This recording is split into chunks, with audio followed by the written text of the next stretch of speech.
Hello, I'm Stephen Dando-Collins, and I'm the author of a book called Crack Hardy. It's the true story of three Australian brothers during the First World War. Ranges from 1914, from Gallipoli through to Flanders, through to the Somme. And it just so happens that those three Australian brothers were my great-uncles. But the funny thing is that this book nearly didn't happen.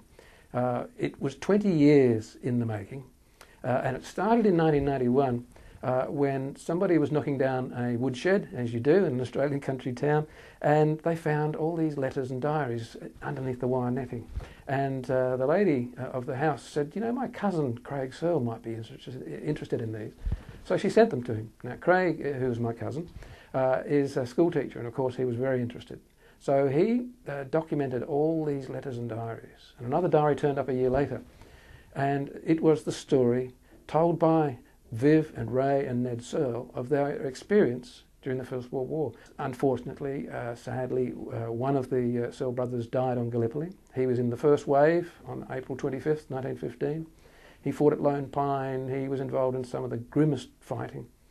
Another Searle brother landed a little later and was involved in some desperate fighting on Gallipoli. He survived.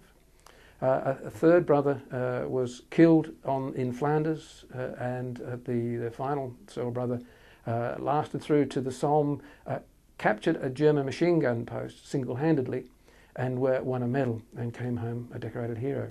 Crack Hardy, several people have asked me, what does it mean?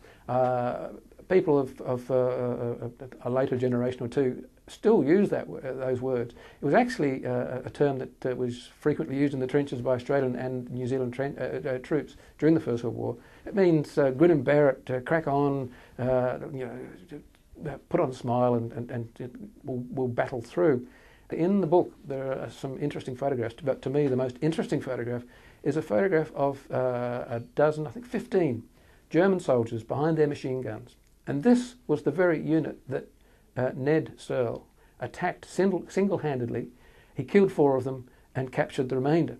And when he marched them back to Australian lines, he frisked them, and on one of them he found this group photo, which of course Australian troops had as well, of their own units. And here's this group photo of the German soldiers that he'd just killed and captured.